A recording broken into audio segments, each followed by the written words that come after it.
Ok, bon, donc là, j'ai mes machines là, ok. Voilà mon serveur. Bon, je vais changer l'arrière-plan de... Je change l'arrière-plan de mon client. Voilà, je vais prendre cet arrière-plan. Ok, voilà, ça c'est mon client.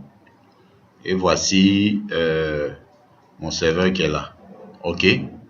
Donc, la première étape serait de faire quoi? Serait d'abord de passer à l'adressage. Ok? Parce que même si c'est un serveur DHCP, lui-même, il doit avoir une adresse statique. Ok, je vais voir quelle adresse.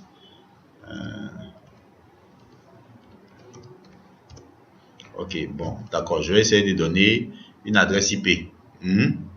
D'accord? Je vais essayer de donner une adresse IP au serveur DHCP. Hein? Je vais essayer de donner une adresse IP au serveur DHCP. D'accord, donc de là, je fais quoi? Je vais partir d'abord dans ETC. Ok, donc je fais ls. On va appeler. Je vais chercher quoi? Le répertoire quoi? 6 config. 6 config. Je fais ls. Ok, voilà. Donc de là, j'ai le répertoire network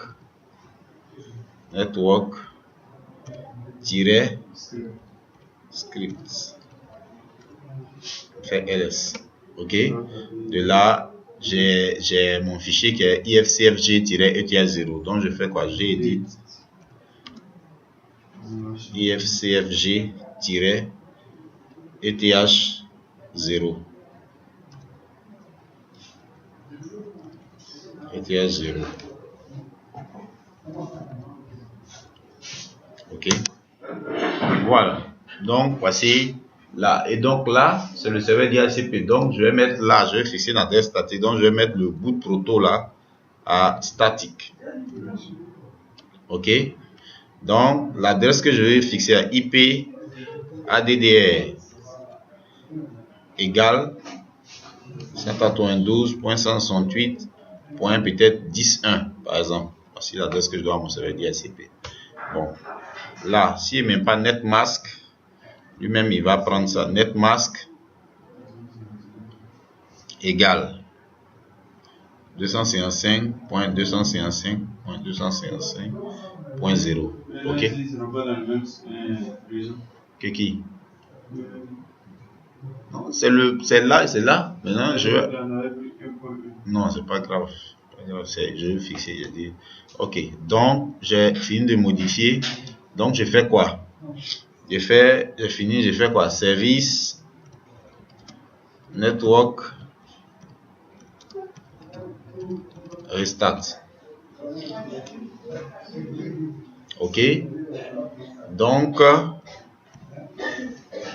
je vais vérifier mon adresse maintenant. Ok, voilà, donc j'ai le 10.1. D'accord.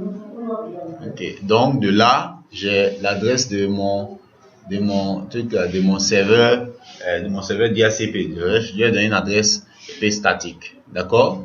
Donc maintenant j'ai dit quoi? Pour s'assurer que mon serveur DHCP marche, je dois m'assurer que soit pour le moment je vais traiter le cas de la sécurité. Là je vais désactiver mon pare-feu. Ok, voilà, donc je viens dans environnement de bureau, paramètres système, niveau de sécurité. Ok, voilà, donc vous voyez que là le pare-feu est activé. D'accord, le pare-feu est activé. D'accord, donc là je vais désactiver le pare-feu. Voilà, ok, je viens dans SE Linux, là je vais désactiver. Ok, le pare-feu de Linux s'appelle iptables par défaut. Ok, donc je finis, j'ouvre le terminal. Ok, je viens de faire quoi? Une modification sur le pare-feu. Donc je vais sauvegarder ce que j'ai fait. Donc je fais service iptables save. Ok, vous voyez, sauvegarde des règles de pare-feu. Ok, donc maintenant je vais, et puis ensuite je vais redémarrer. Ok, Voilà. Donc, ça veut dire que j'ai fait une modification sur le service de sécurité du pare-feu. OK? Sur le pare-feu. Mais si vous voyez qu'après, on va voir comment est-ce qu'on écrit des règles de sécurité pour ouvrir soit import. Pour le moment, je le désactive. D'accord? D'accord. Donc, maintenant, de là, j'ai fait quoi? J'ai donné une adresse IP statique à mon serveur DHCP. J'ai désactivé le pare-feu. D'accord? Et j'ai désactivé le pare-feu. Hein, pour éviter que ça puisse me bloquer les configurations. C'est-à-dire, OK? Donc maintenant, je peux maintenant commencer ma config de mon serveur DHCP. OK?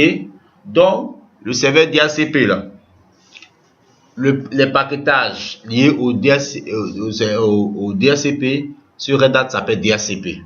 Le paquetage lié au DHCP, c'est DHCP. Le service, c'est DHCP-D. OK? Le service, c'est DHCP-D. D'accord. Donc maintenant, je vais maintenant installer les paquetages liés au DHCP. Donc ça se fait avec la commande yum. Install -y DHCP. OK? Donc cette commande-là, c'est une commande qui est rentrée au lieu utilisée dans Red Hat, mais ça a été emprunté à la distribution Yellow Dog de Linux. C'est Yellow Update Modifier. Donc voilà, qu'est-ce qu'elle permet de faire? Ça veut dire que elle va tenter d'installer. Voilà pourquoi ce que je vous ai dit, je préfère mieux travailler avec Fedora Red Hat. Ça veut dire que déjà, le Fedora dans le DVD, là, il y a déjà dans le dossier RPM, il y a déjà des paquetages qui sont déjà là. Donc chaque fois que les gars font une version de Fedora, ils mettent dans le DVD les paquetages déjà disponibles sur le DVD que tu peux pas travailler. Maintenant, elle va tenter tente aussi s'il y a Internet, de se connecter à Internet, si la machine est de tenter de mettre à jour. Peut-être le paquetage, toi tu as une version, mais peut-être qu'après il y a d'autres versions qui sont sorties, il y a des versions du paquetage qui sont sorties, qui sont plus récentes. Donc elle essaie quand même de se connecter pour se mettre à jour. OK? Voilà. Donc, voilà. Donc, normalement, elle est installée à partir du paquetage qui est là. Vous voyez que ça cause ça, comme vous allez utiliser Ubuntu, c'est un Ubuntu desktop, donc c'est un CD. Donc, il n'y a pas de paquetage. Donc, chaque fois, il faut Internet pour qu'il puisse télécharger le paquetage. Chaque fois, il met à jour. Vous voyez, non? Ok, sur Red Hat, là, déjà, les paquetages là, sur le CD, ce que je dis, regardez. Mon DVD est là, non? Je vais sur le DVD. Vous voyez, donc, on peut venir installer manuellement des choses. Ok, on va dans Fedora. Vous voyez, RPM. RPM, c'est Red Hat Package Manager. Les RPM, voilà. Donc, vous voyez tous les paquetages. Vous voyez que, quand peut-être ma version, là, voilà. Donc, on peut venir là et puis installer ce qu'on veut. Tout est déjà là sur le DVD. OK. Maintenant, si tu as le net, elle a la commande yum, elle va utiliser d'abord installer ça et puis essayer de mettre à jour. Mais si dans le cas où il n'y a pas Internet, elle va travailler avec la version qui est là. Ça va? OK. Voilà. Donc, j'ai installé mon paquetage lié au DHCP. D'accord? Voilà. Installer mon paquetage lié au DHCP. Maintenant, je vais vérifier que c'est installé. Donc, je vais taper quoi? RPM.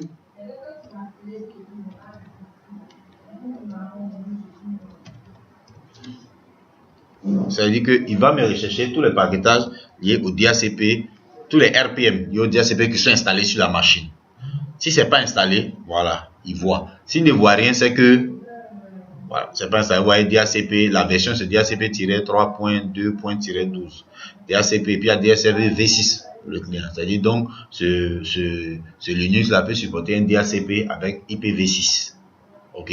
Ça va? Donc, on a les paquetages liés au DHCP. On a installé les paquetages à la commande yum. On vérifie qu'ils sont installés. Maintenant, après, comme c'est un service, chaque fois, hein, qui fonctionne à tout moment, même si on redémarre la machine. Donc, la commande qui va suivre, je vais dire qu'à chaque démarrage de la machine, il faut démarrer le service. Donc, on fait chk config DHCP on. Ça veut dire que à chaque démarrage de la machine, c'est DHCP-D. Le service, c'est DHCP-D. À chaque démarrage de la machine, il faut me démarrer ce service-là. DHCP-D, DHCP-Daemon. C'est le service lié, le service qui gère le DHCP. Il faut le démarrer à chaque démarrage de la machine. OK? Je vais vérifier que cela est effectif. S'il m'envoie un message, voilà, en faisant liste. OK? D'accord. Il m'a envoyé un message. D'accord. Maintenant de là, Normalement, la config doit se passer comment? Je dois normalement, théoriquement, créer dans ETC un fichier, parce que le système va lire dans ETC un fichier appelé DHCPD.conf. Vous voyez, non? Je dois normalement aller dans ETC, créer un fichier vide, soit peut-être par la commande touch DHCPD.conf. Et puis moi-même, je m'assois, puis je remplis ce qui est dedans. Il peut arriver que sur certaines distributions de Linux, ça peut être comme ça. Mais ici, par exemple, la chance qu'on a avec Red Hat, c'est qu'ils ont gardé un modèle, c'est-à-dire un sample, un fichier sample, ok? Ils ont gardé un fichier sample, c'est-à-dire un modèle de config, c'est-à-dire un fichier où c'est déjà rempli. Donc, c'est fait quoi? C'est d'aller chercher le fichier là, et puis venir mettre ça où ça doit se trouver, et puis aller ouvrir et puis le modifier. Vous me comprenez, non? Il y a un fichier sample, c'est-à-dire un modèle. C'est-à-dire pour éviter que tu puisses te tromper. Par exemple, si toi-même tu ouvres un fichier vierge, j'ai dit, tu vas écrire tout à la main. Donc tu peux faire des erreurs. Donc ils t'ont déjà donné un modèle de config. Voilà. Maintenant, ce que toi tu veux pas, toi tu vas maintenant aller copier ce fichier-là et puis venir mettre ça dans ETC. Hein? Créer en même temps ETC, dans ETC DHCPD.conf. Et ouvrir maintenant le fichier qui est dans ETC, dans DHCPD.conf. Et puis maintenant tu réadaptes ça par rapport à ton réseau. Ben moi, mon adresse de réseau, il n'y a plus le serveur DHCP à pour adresse 192.168.10.1.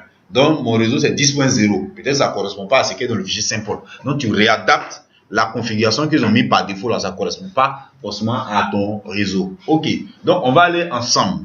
Donc, on est à la racine. OK. Je vais faire clear. Donc, je fais quoi? À la racine, je fais ls. OK. On voit le répertoire USR. OK. USR, d'accord? Donc, je me positionne CD USR, ok? Je liste dans USR. Dans USR, je dois avoir quoi? Share. Ici, vous voyez ça? Donc, je fais CD, c'est un répertoire, il est en bleu. CD share, ok? Donc, dans share, je vais lister. Je dois avoir normalement doc. Voici doc ici, ok? Donc, je me positionne sur doc. Ok? Bon, je fais clear.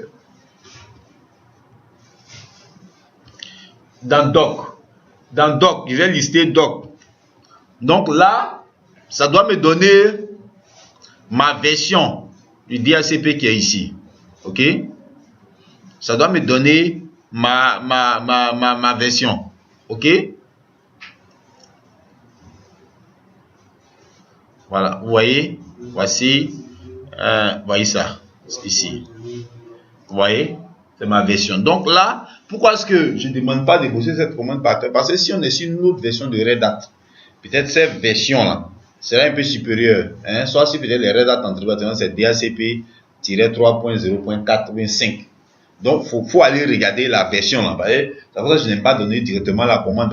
Si on sait, le gars va dire non, ça marche partout. Or, si la version ne correspond pas à ce qui est sur ton système, sur ton Red Hat, il faut aller vérifier c'est à quelle version. Le numéro qui est là peut changer selon les versions de Red Hat ou Fedora. Le numéro 3.0.2 là, ça peut changer. Donc, il faut chaque fois aller t'assurer que voilà. Ok, donc il faut naviguer comme je l'ai fait pour aller vérifier toi-même.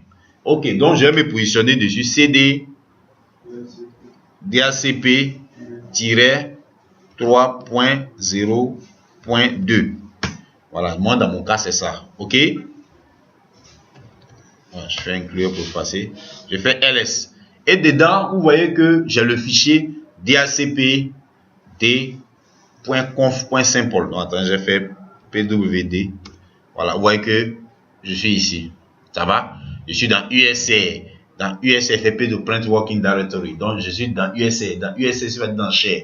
Dans Share, je suis parti dans Doc.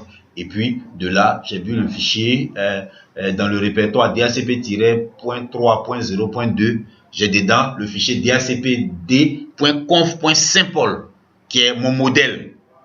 Hein? Qui est mon modèle. OK? C'est mon modèle. Donc, je vais ouvrir d'abord, puis on va voir. Donc, on va faire quoi? J'ai édité, par exemple. On va voir, mais on ne va pas éditer ça ici. DHCP D.conf.simple. Ok, voilà son contenu. Voilà. Vous voyez, non? Si il y a créé un fichier vierge, je vais remplir ça comme ça. Ok? Voilà. Donc maintenant, voilà. Donc c'est pas ici que on doit l'utiliser. OK? Normalement, il doit être positionné dans etc. On doit aller créer un fichier DHCP d.conf dans etc. Donc qu'est-ce que je vais faire? Je vais copier ce qui est ici là pour aller mettre là-bas. Donc en utilisant copie, on fait la commande cp. Vous avez vu cp. Donc copie cp DHCP d.conf .simple. OK? Et quand on fait CP là, comment on dit? Quoi? Source destination. Destination, il faut aller dans etc. Il faut aller mettre ça dans etc. Vous voyez, ça n'existe pas là-bas. Hein? Il faut aller mettre etc. DHCP D. DHCP D.conf. Donc, qu'est-ce qu'il va faire? Il va faire une copie du contenu de DHCP D.conf.simple. Il va aller dans etc. Il va créer, vous voyez, ça n'existe pas. Il va créer DHCP D.conf là, dans etc. et puis il va remplir. C'est ce qu'on avait vu ici. OK? Parce que c'est là-bas que le fichier qui gère le DHCP doit se positionner. OK? Donc de là, je peux revenir. Il a fait la copie. Je reviens à la racine. OK? Donc, je vais me positionner. Je vais dans etc. Je fais ls. Donc, on le cherche. Vous voyez ça? Vous voyez qu'il est venu se mettre là. Mon fichier a été créé ici. DHCP D.conf. Hein? DHCP D.conf. OK? Donc, il est là. C'est là que normalement le système de sauvegarde l'interprète dans etc. Maintenant, l'emplacement là, ici, si ma version de Red Hat, l'emplacement peut être là. Sur d'autres, ça peut varier. Ça peut être dans etc. DHCP, et puis on dit non, dans etc. il faut créer un répertoire, peut-être DHCP, et puis c'est dedans qu'il faut mettre DHCP D.conf. Mais dans certaines versions, les versions un peu plus anciennes, dans etc. on met directement le fichier DHCP D.conf. OK, donc c'est pas trop méthodique, ça veut dire qu'il faut s'assurer chaque fois, je travaille avec quelle version de Linux, de Red Hat par exemple, je travaille avec quelle Red Hat. Est-ce que là, c'est comme ça, c'est comme avant, ou bien il y a quelque chose qui a changé. Mais c'est que le fichier simple va toujours exister au même emplacement. OK? Donc maintenant, je fais quoi? J'édite DHCP D.conf. J'édite DHCP D.conf. Voilà.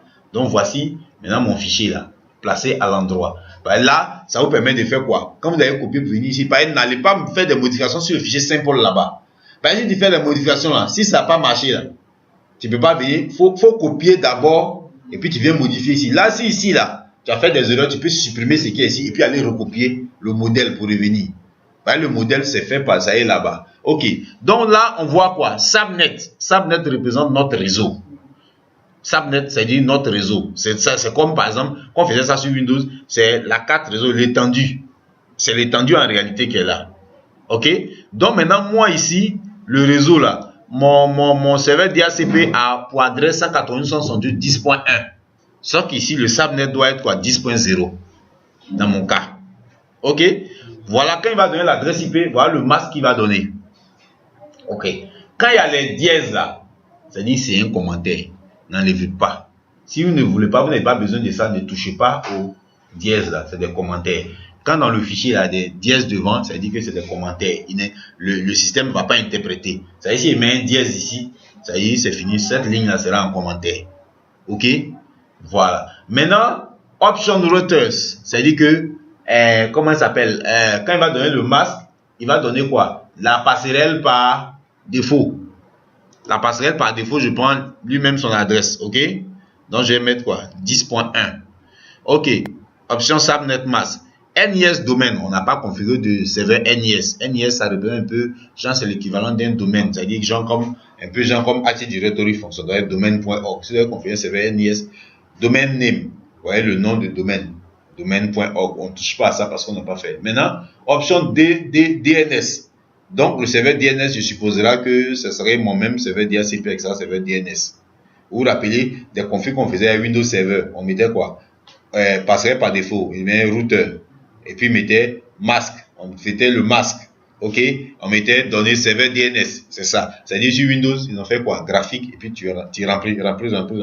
Mais sous Linux, ils ont fait quoi? Ils ont ils ont mis ça, et puis toi-même, tu viens, tu remplis à la main. OK? NTP, serveur NetBIOS. Dans Windows, il y a serveur NetBIOS. Vous vous rappelez? Bon, ici, c'est commenté, on peut le laisser. OK? Oui? Une question. Le serveur NetBIOS, là, la différence entre le serveur... Ça, j'ai déjà expliqué ça dans l'autre cours. Hein. J'ai dit NetBIOS, c'est pour les anciennes machines où il n'y avait pas de DNS. Et utiliser le nom NetBIOS pour s'authentifier. Bon, on ne sait jamais, il peut avoir une ancienne machine dans le réseau. OK? Donc lui, c'est le nom NetBIOS. C'est-à-dire ici, le nom des domaines là, c'est point. On dit par exemple edec.ci. Or avant, les anciennes machines, le nom, ils utilisaient edec seulement. Il ne peut pas prendre le point là, pour s'authentifier. OK? Parce que quand on crée une machine dans un domaine Windows, si par exemple la machine s'appelle client, son nom complet c'est client.edec.ci. Voilà. OK? Voilà. Maintenant de là, ici dans le range dynamic boot TP, c'est-à-dire c'est l'étendue, la plage. Vous vous rappelez la plage. OK? Donc la plage, c'est ça qui est là. Le pool. Voilà, le pool. Donc, on peut dire 10. Bon, on va commencer de 10.2 par exemple. Parce que le serveur a 10.1. C'est ça, non? Donc, on peut prendre ce qu'on veut. Et puis, à 10. Voilà. Default list time, c'est-à-dire la durée du bail.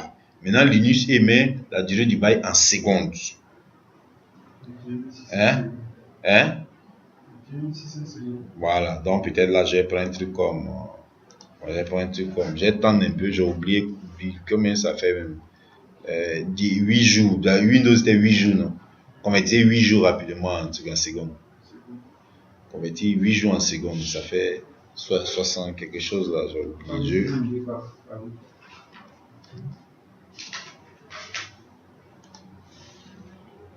C'est quoi? Ça fait 8 jours en secondes. Je veux que ça fasse comme pour quoi. Bon, le temps que tout, on va mettre la valeur là, ok? Voilà. Maintenant, we want the name server to appear at the fixed address. Hein? Donc ici là, ça là c'est lorsqu'on fait des réservations.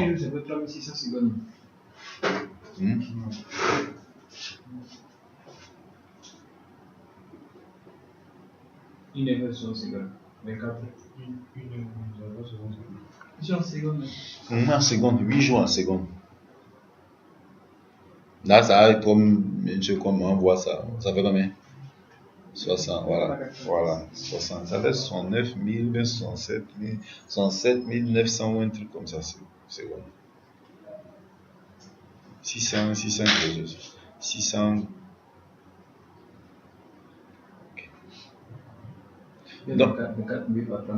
Donc ici, là, par exemple, là, ici, il y a fixe adresse. Donc, c'est quoi? Ici, là, c'est réservation. On fait une réservation à partir du nom de la machine et puis de son adresse MAC, puis l'adresse qu'on veut fixer. Ça, c'est par exemple, un des serveurs de Red Hat, par exemple. Donc, voilà le nom, l'adresse MAC, et puis, comment ça s'appelle, l'adresse IP qu'ils vont donner.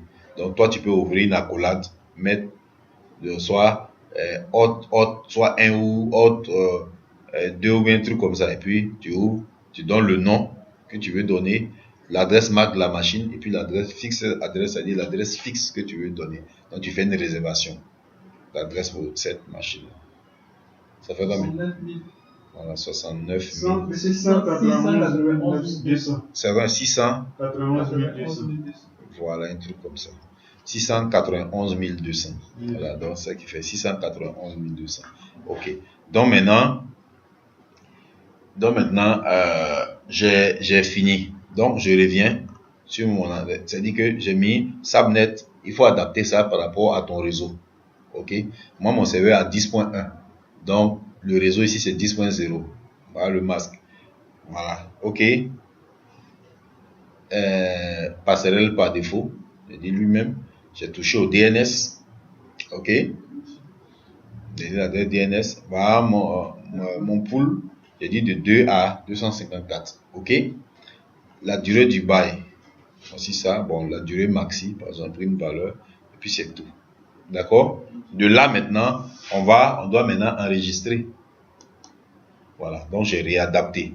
Donc maintenant, je ferme mon fichier. Ok, maintenant, je vais tester pour voir s'il n'y a pas d'erreur.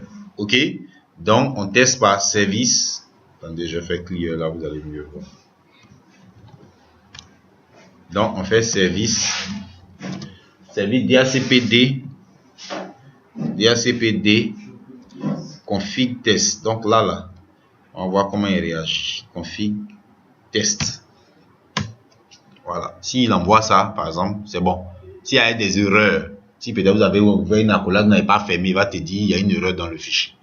OK. Sur les nouvelles versions, il met OK. Il dit OK, c'est bon. C'est-à-dire il n'y a pas d'erreur, c'est bon. Dans ton fichier, pareil, tu es écrit à la main. Donc, tu as dit, si tu as mis, tu es parti décocher, quelque chose t'est trompé, il va te dire non, attention, il y a une erreur dedans. Voilà, voilà. Donc, quand il envoie, par exemple, sur notre Fedora, quand il envoie ça, ça dit le serveur DHCP marche bien. OK? OK. Donc, maintenant, on va, voilà. Donc, j'ai vérifié si le service DHCP-D, il a fait status pour voir. Voilà, il est arrêté. Status, ça dit, ça me donne l'état. Il est arrêté, donc je dois quoi, le démarrer. OK, parce que j'ai fait ma config, c'est prêt, mais il n'a pas encore démarré. OK, donc j'ai fait start. OK, service DHCP-D start. OK, il a démarré. Donc vous voyez que quand j'ai fait maintenant un status, il me dit DHCP-D et puis le PID est en cours d'exécution. C'est-à-dire donc il marche bien. OK, donc de là, notre serveur DHCP est prêt à fonctionner. OK, notre serveur DHCP est prêt à fonctionner. OK, donc maintenant, on va faire un test. On va aller sur les clients et puis on va voir s'ils pourront prendre l'adresse. OK, donc j'ai deux clients. J'ai un client sous Linux, un client sur Windows. OK, donc je vais aller sur le client. Je vais sur le ISP. OK, donc de là, je vais m'assurer que mon parfait est désactivé. D'accord? Voilà. Ne pas qu'il puisse me bloquer mes communications. Voilà. OK? Donc,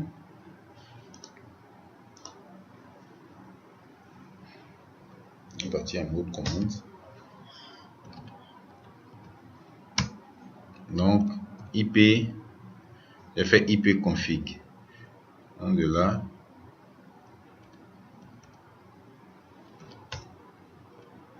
OK. Donc, j'ai fait ipconfig / je vais essayer de libérer. OK. Hein? Donc, je vais faire le renew.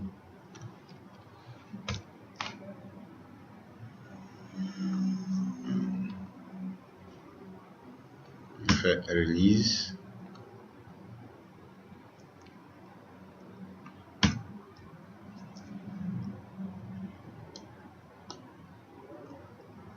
OK, pas la bonne adresse. Hein. Bon, je viens. Avant, sur Windows Server, les machines clientes, on les avait jointes d'abord au domaine. C'est ici, même s'il n'y a pas ça. Non. Mais comment est-ce que ces machines-là, il y a une... Non, est-ce que le DHCP a forcément besoin de... Je reviens, j'ai redémarré. OK. Bon, j'ai venu sur le client libre. Ils sont liés, par exemple. Ouais, mais il va envoyer. Attendez, on va faire sur Linux par exemple. Je viens. Bon, ici j'ai désactivé le. Je suis sur le client Linux, non. Je vais désactiver le parfait pour ne pas qu'il puisse me bloquer.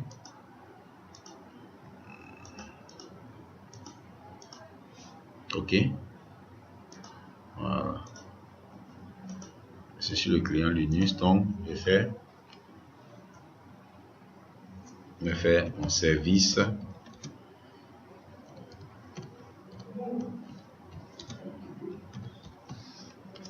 OK.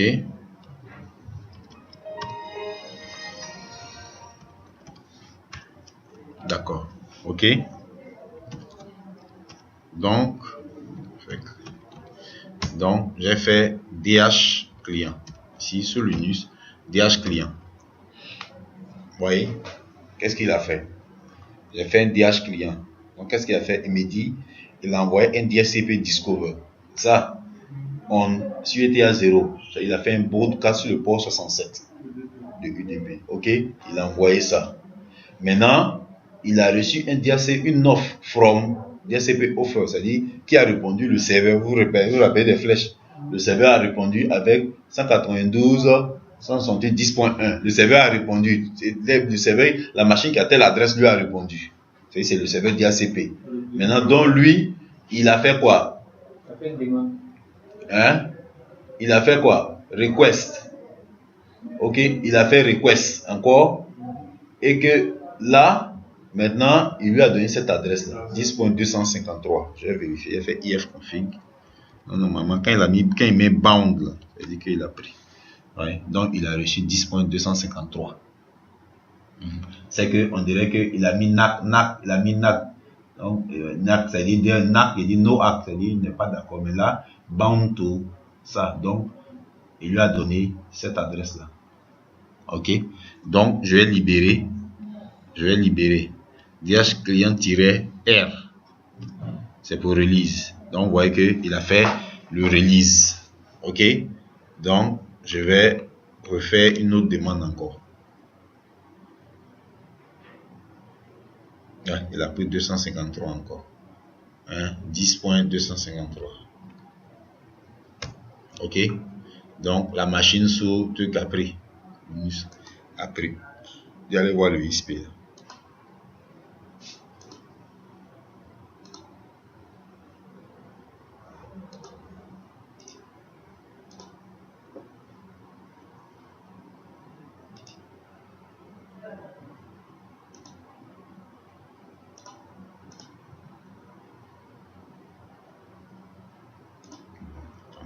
Je vais libérer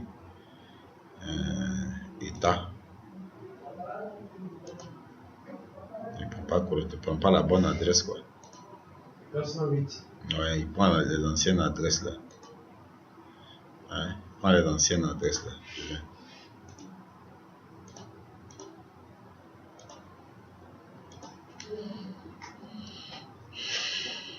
Je vais lui donner d'abord.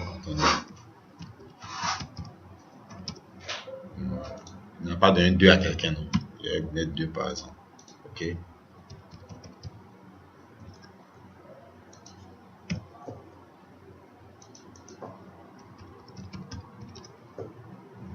Donc, je vais valider. Je vais lui donner une adresse comme ça. Et puis après, voilà. Donc, ok. Donc, je viens en mode commande là.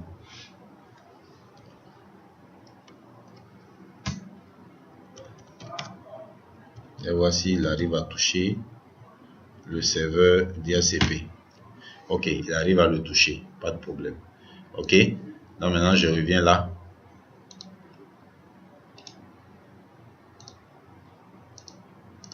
Non, je vais prendre maintenant automatiquement.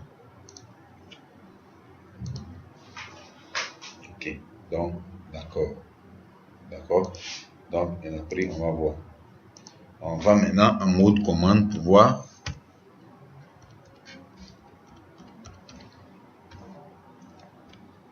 Attendez, je vais libérer. D'accord. On va prendre.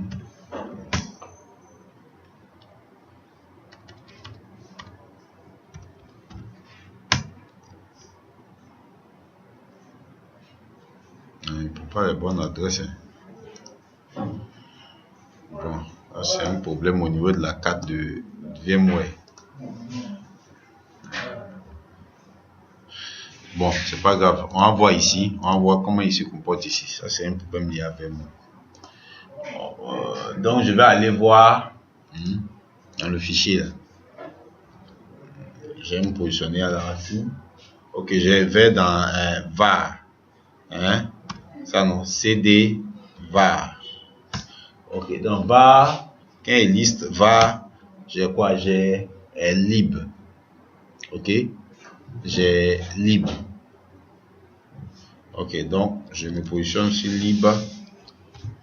Je fais ls. Dans lib, j'ai DHCP. Ok, donc cd DHCP. Ok, quand il fait ça, Voilà le fichier des bouts là. C'est ça qu'elle a. Lise. C'est donc j'ai fait 4 pour voir le contenu. Hein? DHCP D. Point. Voilà. On dirait qu'au fait, il lui a donné le ISP. Voilà, client hostname, là, ça doit être lui. J'essaie de lui donner. Donc, il prend. Mais en fait, ça ne, c'est un problème lié avec moi. Donc, il a libéré. Vous voyez que ça, c'est la machine Linux, non? J'ai libéré 2 fois. J'ai libéré 2 fois sur Linux et puis il a pris 2 fois 253.10. Maintenant, ça, là, ça doit être lui, là. Le truc, là.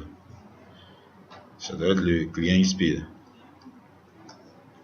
Hostname, ça doit être lui, celui-là. Hein?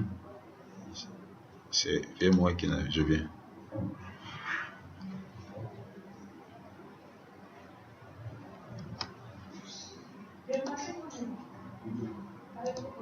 Et c'est lui. Attends, on voit son nom. Ah, c'est ça, c'est lui là. Attendez, je vais prendre, je vais l'appeler XP pour qu'on puisse voir que c'est vraiment lui qui prend. Je vais redémarrer, puis je vais revenir. Si dans le cas de Linux, il n'y a pas à faire des noms de domaine pour ça, le domaine déjà que les machines qui l'ont fait. Ouais, c'était pour ça.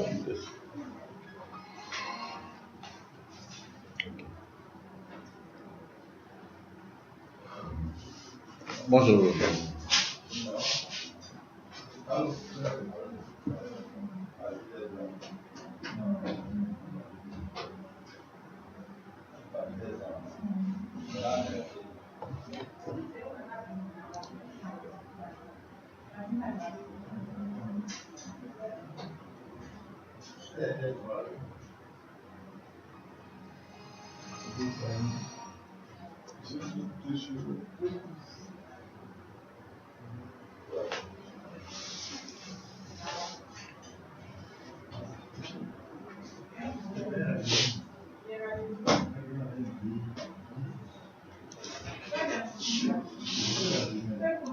Vous avez déjà compris les choses qui étaient dedans?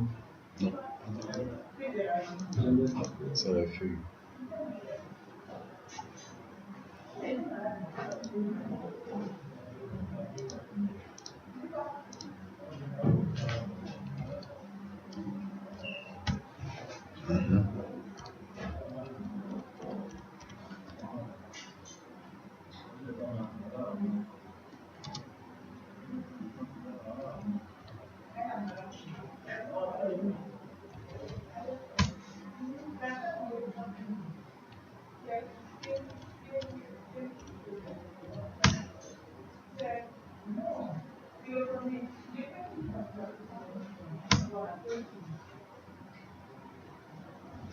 C'est un problème lié au 4. Bon, je vais me fixer une adresse qu'on peut voir. 5.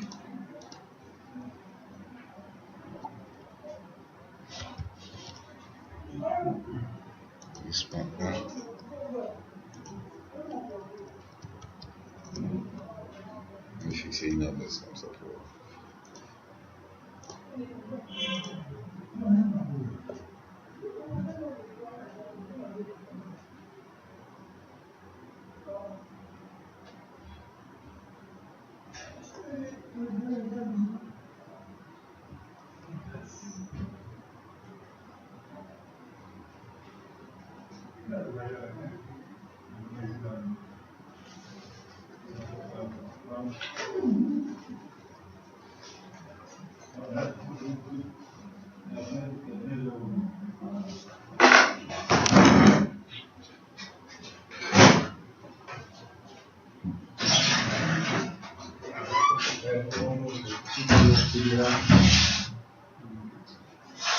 C'est fatigué.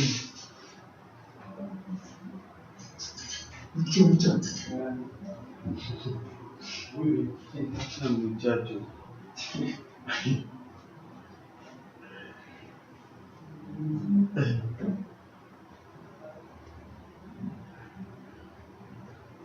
Dímelo.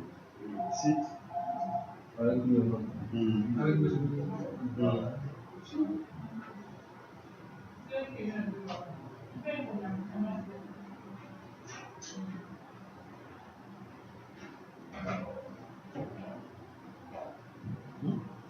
Inice là, si tu vas aller casser sa tête là-bas.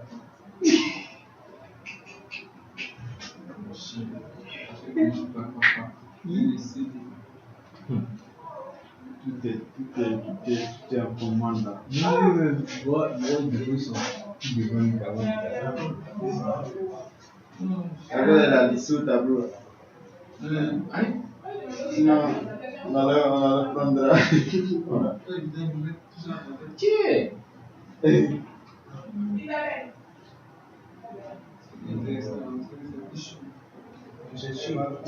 plus comme ça, c'est plus vieux aussi.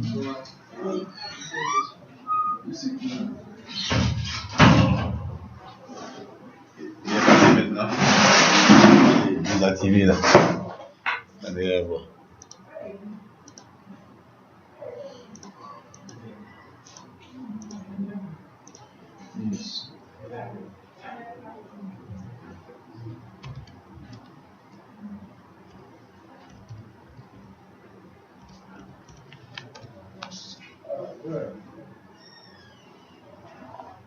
Ok, il a pris maintenant.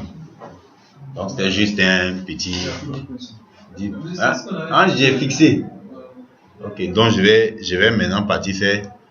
Je vais partir faire automatique maintenant. Hein? Non, c'est ce que j'ai fixé. Donc attendez, je vais faire automatique maintenant. C'est bien entré. On va voir si c'est bien rentré. Connecté. Il prend. C'est un problème lié avec. C'est le même quand on avait Ok, donc bail auto. Tu vois qu'il prend un bail, mais au fait c'est pas auprès de la bonne personne. Mais ça c'est un problème lié avec moi.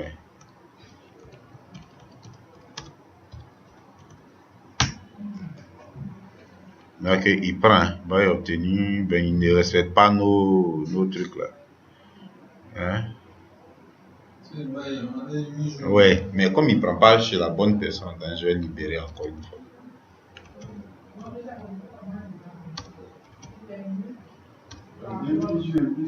Non. Il ne prend pas, il ne fonctionne pas bien. C'est pour ça, il fait ça.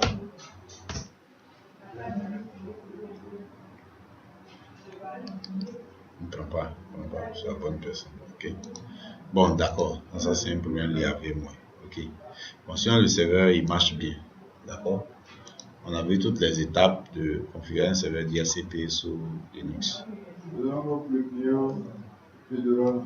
Non, il a pris. Lui, il n'a pas de problème. Lui qu'on a fait là, il avait 253. Lui, il n'y a pas de problème. Il fait. Il n'y a pas de problème. Il prend bien. 10, voilà, avant-dernier. Généralement, Linux, là, quand lui il fait, il commence à commencer par derrière, généralement. Donc, on dirait qu'il essaie de donner 254. Alors, ça qu'on a fait, tu as vu qu'il a refusé le 254 là, celui-là. Il a mis NAC. C'est-à-dire, il commence à donner par derrière. DH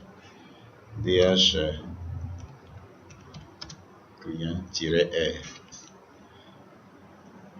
Voilà, maintenant.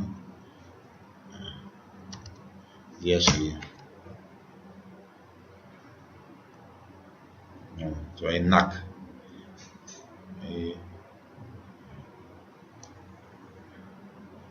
il a pris le port. Donc, voilà. Hein? Ça passe. Qu'est-ce que ça? On va voir. Parce que le truc n'a pas une bonne adresse. Donc, attends. Parce que quand on va aller dedans, je viens. Je vais faire quelque chose pour vous.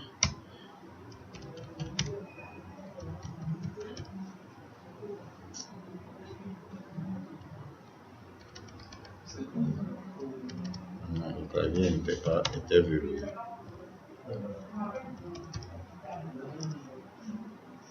Il passe au serveur, non?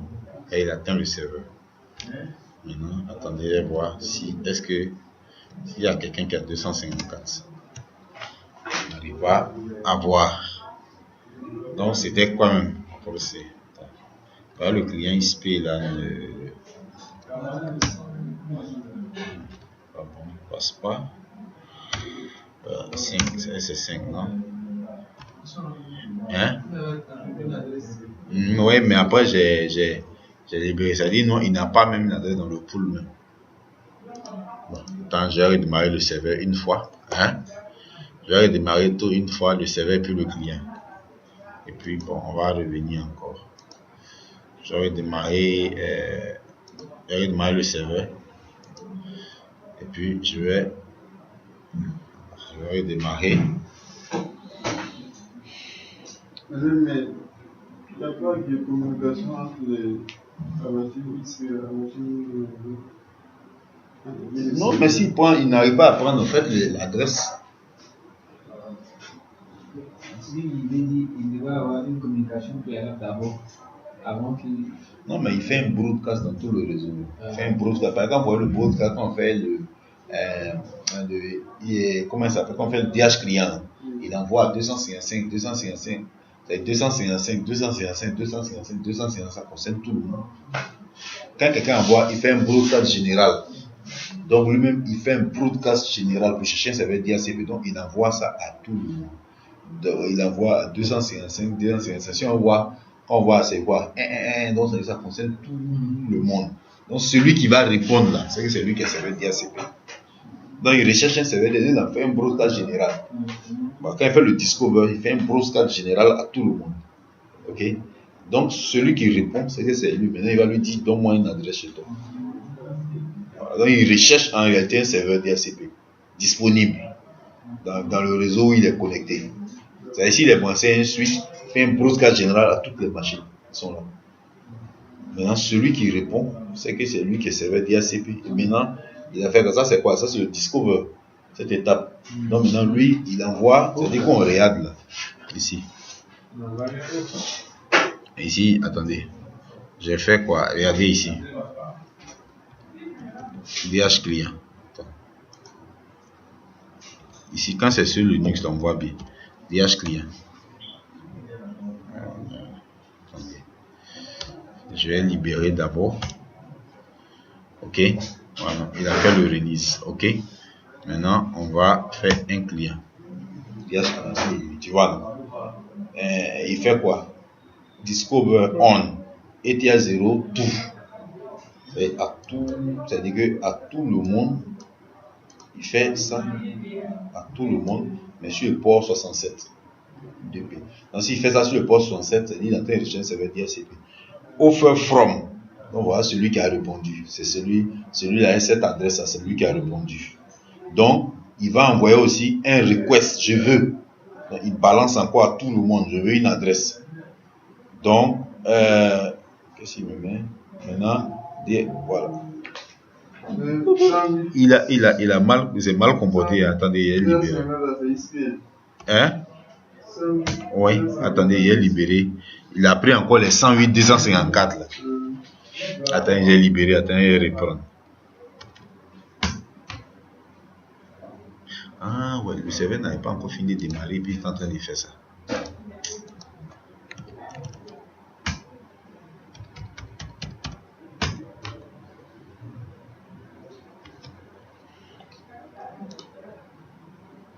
Attendez, je vais reprendre. Le serveur n'avait pas fini de démarrer, puis il est en train de faire des manipulations là. Ça, il me répondait bizarre.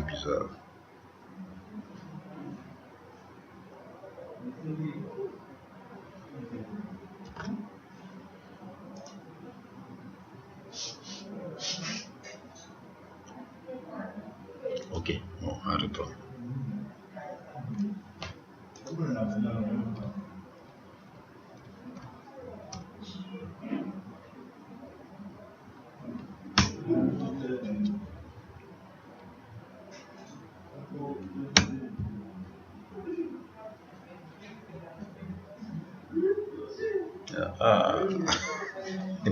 commencé à mal se comporter. Il prend l'adresse bizarre là, que le ISP prenait là. Ah, ça c'est Linux même. Linux même prend ça. Ça c'est un truc lié à VMware.